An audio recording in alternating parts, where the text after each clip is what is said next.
हमारे channel Hollywood cinema को subscribe करें और बेल आइकन दबाएं नए वीडियो की नोटिफिकेशन पाने के लिए। दोस्तों नमस्कार, आजकल मैं बात कर रहा हूं एक अमेरिकन एक्शन थ्रिलर सीरीज के बारे में जिसका नाम है the night agent. Last episode में हमने देखा जिस होटल में रोज को रखा गया था वहां से सिक्योरिटी हटा दी जाती है और बाद में किलर उन पर हमला करते हैं। और वहीं एपिसोड के लास्ट में हमें पता चलता है कि FBI के डिप्टी डायरेक्टर हॉकिंस का मर्डर हो गया। अब आगे एपिसोड 3 की शुरुआत 1 साल पहले के समय को दिखाते हुए होती है। ये वो समय होता है जब मेट्रो में बम ब्लास्ट हुआ था और हम देखते हैं डियाना फार पीटर से मिलती है और उसे बताती है वो प्रेसिडेंट के सिक्योरिटी की चीफ ऑफ ऑफिसर है। और डियाना पीटर की तारीफ करती है मेट्रो बम ब्लास्ट में लोगों की जान बचाने के लिए। अब वो पीटर को बोलती है कि मेरे पास तुम्हारे लिए एक काम है, क्या तुमने कभी नाइट एजेंट का नाम सुना है? तो पीटर ना बोलता है तो बोलती है नाइट एजेंट FBI का एक प्रोग्राम है और वो लोग देश से जुड़े सिक्योरिटी के मुद्दे हैंडल करते हैं। तो पीटर बोलता है क्या आप मुझे नाइट एजेंट बनाना चाहती है? तो बोलती है नहीं, मैं चाहती हूँ तुम उनका फोन पिकअप करो। व्हाइट हाउस के बेसमेंट में एक कमरा है और उसमें एक सिक्योरिटी इमरजेंसी लाइन है जो प्रेसिडेंट के लिए है और वो लाइन FBI के नाइट एजेंट इस्तेमाल करते हैं अगर कोई ऐसी सिचुएशन हुई जब प्रेसिडेंट खतरे में हो या देश खतरे में हो। तो मैं चाहता हूँ तुम उनके फोन पिकअप करो और तुम्हारी शिफ्ट होगी रात में। हमें एक चाहिए ऐसा आदमी जो बहादुर हो और भरोसेमंद हो। तो पीटर डियाना फार को उस जॉब के लिए हाँ कर देता है और अब सीन शिफ्ट होकर प्रेजेंट टाइम में आ जाता है और हम डियाना फार को देखते हैं। डियाना उस क्राइम सीन पर होती है जहां हॉकिंस की डेड बॉडी मिली थी और साथ ही वो पीटर से बात कर रही होती है जहां लास्ट एपिसोड में हमने देखा था। तो पीटर डियाना को बोलता है कि कल सुबह 10 बजे मैं आपसे व्हाइट हाउस में मिलूंगा। पीटर के इस फैसले से रोज नाराज होती है और उसको बोलती है हमें अभी भी नहीं पता कि व्हाइट हाउस में गद्दार कौन है और तुमने डियाना से ये प्रॉमिस कर दिया कि कल सुबह 10 बजे हम आ रहे हैं। मैं कभी भी व्हाइट हाउस में कदम नहीं रखूंगी और ना मैं तुम्हें एक हार्ड ड्राइव ही दूंगी। तो पीटर बोलता है मुझे डियाना पर भरोसा है क्योंकि मेरी जिंदगी में डियाना ही एक ऐसी शख्स है जिसने मुझ पर भरोसा किया, मुझे मेरी काबिलियत से पहचाना। बाकी लोग मुझे मेरे फादर के नाम से जज करते हैं, उन्हें लगता है कि मेरे फादर गद्दार थे और मैं भी गद्दार हूँ। तो रोज बोलती है ठीक है, लेकिन अगर तुम गलत हुए तो हम दोनों की जान जाएगी। तो पीटर को रोज की बात सही लगती है, एक प्लान बनाता है। सबसे पहले वो लोग अपने कार को वहाँ से हटा देते हैं, कहीं छुपा देते हैं और रात में उस कॉटेज से दूर जंगल में अपना छोटा सा कैंप लगाते हैं और वहाँ से पीटर कंटिन्यू उस कॉटेज पे नजर रखे हुए था। अगर डियाना भी इसमें मिली हुई है तो किलर वहाँ जरूर आएंगे। अब सुबह हो चुकी थी लेकिन अभी तक उस कॉटेज में कोई नहीं आया, लेकिन थोड़ी देर बाद वो देखते हैं वहाँ वही दोनों किलर आ जाते हैं जिन्होंने रोज के अंकल आंटी का मर्डर किया था। तो पीटर और रोज आगे जाकर अपनी गाड़ी में छुप जाते हैं और वही पीटर किलर के गाड़ी का नंबर नोट करता है और अपने मोबाइल का सिम निकालकर फेंक देता है। लेकिन पीटर को अभी भी भरोसा नहीं हो रहा था कि फार ऐसा कर सकती है। अब सीन शिफ्ट होता है और हम देखते हैं डियाना पीटर और रोज का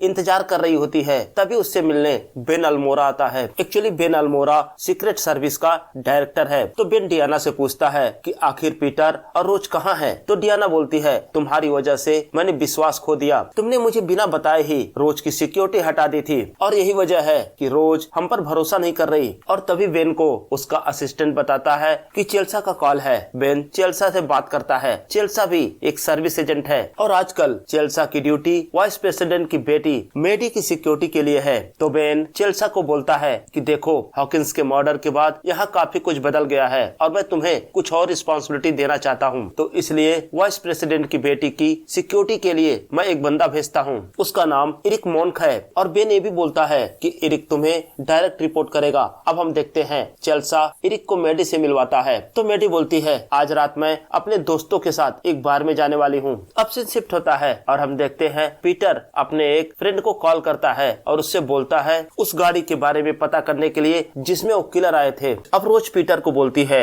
हमें किसी भी तरह उस हार्ड ड्राइव को डिक्रिप्ट करना ही होगा। तो पीटर बोलता है उसका एक ही तरीका है कि मैं ये हार्ड ड्राइव डायना के पास ले जाऊं क्योंकि उनके पास पास ऐसे कंप्यूटर है जिससे हम इस हार्ड ड्राइव को डिक्रिप्ट कर सकते हैं। तो रोज एक प्लान बनाती है और वो बोलती है एक काम हम कर सकते हैं, तुम ये ड्राइव लेकर डायना से मिलो और जब वो लोग डाटा को डिक्रिप्ट कर रहे होंगे उस समय तुम्हें पेन ड्राइव उस कंप्यूटर में प्लग करना और जो इसमें कोड है उसके थ्रू मैं उस कंप्यूटर का रिमोट एक्सेस ले लूंगी। हालांकि पीटर एक काम नहीं करना चाहता था, वो जानता था एक गलत तरीका है, लेकिन उसके पास अब कोई और रास्ता भी नहीं था। तो रोज एक दुकान में जाती है और वहाँ से एक लैपटॉप और एक पुराना बर्नर फोन खरीदती है। व्हाइट हाउस में जाने से पहले पीटर रोज को बोलता है कि अगर कुछ गड़बड़ हुई तो हम शहर के बाहर एक पार्क में मिलेंगे। अब पीटर वो हार्ड ड्राइव ले जाकर डियाना को देता है। डियाना अपने आईटी टीम को बोलती है डिक्रिप्ट करने के लिए, लेकिन वही डियाना सबको बोलती है कि जिस सर्वर रूम में वो डिक्रिप्शन चल रहा है उसका एक्सेस सिर्फ डियाना के पास होगा। और साथ ही डियाना पीटर से रोज के बारे में पूछती है। तो पीटर बोलता है जब मैं पेट्रोल पंप पर था उस समय रोज मुझे चकमा देकर भाग गई। तो डियाना अब पीटर को रेस्ट करने के लिए बोलती है क्योंकि उस हार्ड डिस्क को डिक्रिप्ट होने में काफी समय लगने वाला था। लेकिन पीटर बोलता है मैं चाहता हूँ कि मैं नाइट एजेंट वाले कमरे में बैठूं, अगर रोज मुझे दोबारा कांटेक्ट करेगी तो मैं उसे मनाने की कोशिश करूंगा। अब सीन शिफ्ट होता है और हम मेडी को देखते हैं जो अपने ड्राइंग की क्लास में होती है और हमें भी नोटिस करते हैं कि मेडी अपने आर्ट के टीचर को लाइक करती है। और दूसरी तरफ हम एलन और डेल को देखते हैं, वो दोनों एक बड़े से घर के सामने खड़े होते हैं और वही एलन डेल को बोलती है कि इस घर के मालिक एक महीने तक यहाँ नहीं आने वाले हैं। अभी भी डेल समझ नहीं पा रहा था कि एलन आखिर चाहती क्या है। तो एलन बताती है कि वो फैमिली सेटअप करना चाहती है, बाकी लोगों की तरह आम जिंदगी जीना चाहती है। वो चाहती है कि उसका भी अपना एक बच्चा हो। तो डेल एलन को बोलता है कि देखो ना तो हम आम लोग हैं और ना ही हम आम जिंदगी जी सकते हैं, हम एक किलर हैं, हम कांटेक्ट लेते हैं और लोगों को मारते हैं। तो ऐसे लोग अपनी फैमिली कभी भी नहीं बना सकते। अब सीन शिफ्ट होता है और हम रोज को देखते हैं। प्लान के अनुसार रोज एक रेस्टोरेंट में जाती है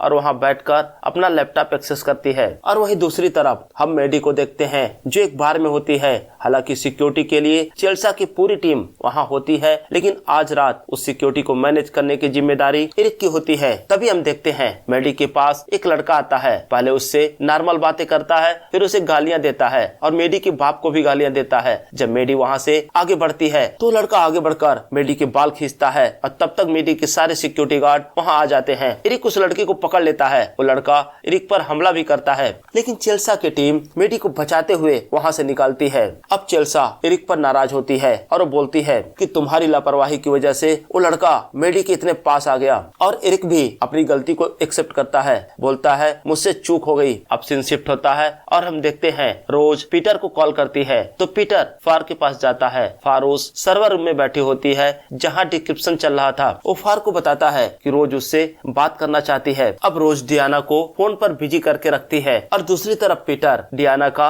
आईडी कार्ड चुराता है और उसे लेकर सर्वर रूम में जाता है और वहाँ वो यूएसबी प्लग करता है। और थोड़ी देर बाद हम देखते हैं रोज उस सिस्टम का रिमोट एक्सेस ले लेती है और वहाँ से फाइल ट्रांसफर शुरू करती है। और इधर हम देखते हैं रोज डियाना को फोन पर बिजी रखती है। तभी वहाँ दो पुलिस वाले आ जाते हैं। उन्हें देखकर रोज कॉल को डिस्कनेक्ट कर देती है और पीटर को मैसेज करके इन्फॉर्म करती है कि डियाना अब उस रूम की तरफ आ रही है। इधर डियाना उस रूम के पास जाती है जिसमें डिक्रिप्शन चल रहा था, लेकिन अपने जेब में जब हाथ डालती है तो देखती है उसका आईडी कार्ड नहीं होता है। तो डियाना सोचती है कि शायद उसका कार्ड पीटर के केबिन में छूट गया। जब तक डियाना दोबारा पीटर के केबिन में जाती, पीटर वहाँ पर भाग कर जाता है और पीटर चुपके से डियाना का कार्ड वही फाइल के नीचे रख देता है। अब डियाना को उसका कार्ड मिल जाता है। जब दोबारा डियाना उस रूम में जाती है तो देखती है डिक्रिप्शन कंप्लीट हो चुका था, लेकिन वो ड्राइव बिल्कुल ही खाली थी। इसका मतलब रोज ने सारा डाटा वहाँ से कॉपी कर लिया और फिर डिलीट कर दिया। और वही दूसरी तरफ हम रोज को देखते हैं। अब रोज उस रेस्टोरेंट से बाहर आती है, तभी एक पुलिस वाला उसे आवाज देता है।